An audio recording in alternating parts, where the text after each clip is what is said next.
Hello friends, आप लोग कैसे हैं? उम्मीद करते हैं आप लोग ठीक होंगे, आप लोग हेल्दी होंगे। फ्रेंड्स, आज एक क्वेश्चन डिस्कस करना है कि जो बहुत सारे एनिमल्स होते हैं, एनिमल्स की अलग अलग स्पीसीज हैं, तो उनमें जो लाइफ स्पैन होती है, जो उनका जीवन होता है, वो अलग अलग क्यों होता है? सबका जीवन बराबर क्यों नहीं होता है? तो जो बायोलॉजी ऑफ डेथ जिसको आप कह लीजिए, तो उसको तो समझना वो पूरी तरह समझा नहीं गया है।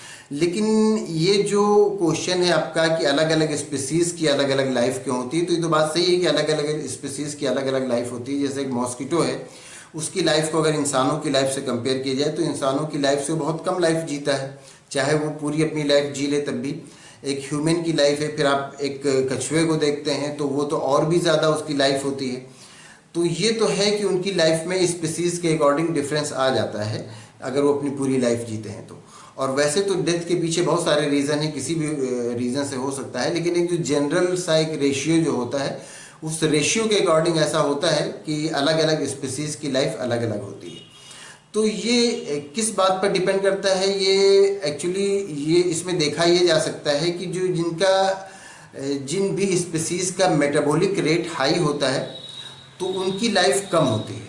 ये आमतौर से देखा गया है। जैसे मॉस्किटो है या फ्लाई है, मक्खी वगैरह, तो जो मेटाबॉलिक रेट होता है उसको अगर आप ह्यूमन से कंपेयर करेंगे तो उनका मेटाबॉलिक रेट फास्ट होता है, जो फ्लाई हैं या मॉस्किटो हैं। तो जिनका जो मेटाबॉलिक रेट स्लो होता है, मेटाबॉलिक रेट कम होता है, तो उनकी लाइफ लंबी होती है। और जिनका मेटाबॉलिक रेट फास्ट होता है उनकी लाइफ बहुत ज़्यादा नहीं होती। तो आप जैसे एक मॉस्किटो है, एक फ्लाई है, उसको ह्यूमन से कंपेयर करें तो मॉस्किटो या फ्लाई की लाइफ कम होती है। इसी तरह से इंसानों की लाइफ ज़्यादा होती है। अब इंसान को अगर आप कछुए से कंपेयर करेंगे तो कछुए की जो लाइफ होती है, टार्टल की जो लाइफ होती है, वो तो उससे बहुत ज़्यादा होती है, तो उसका मेटाबॉलिक रेट तो बहुत स्लो होता है। तो ये देखा गया है कि जिनका मेटाबॉलिक रेट स्लो होता है उनकी लाइफ ज़्यादा होती है, और जिनका मेटाबॉलिक रेट फास्ट होता है तो उनकी लाइफ कम होती है। इस तरह से ये देखा गया है। तो आपके क्वेश्चन को इस तरह से देखा जा सकता है कि मेटाबॉलिक रेट जो है जिसका हाई होगा तो वो उसकी लाइफ जल्दी बीत जाएगी, और जिसका मेटाबॉलिक रेट स्लो होगा वो ज़्यादा लाइफ जीता है। इस तरह से इसको देखा जा सकता है।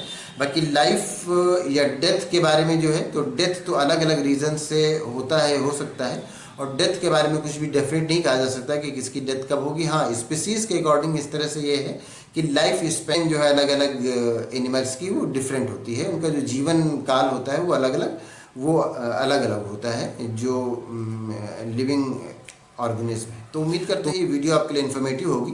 अगर इसमें किसी तरह का कोई कन्फ्यूज़न है या कोई और क्वेश्चन है तो आप पूछ सकते हैं। Thank you.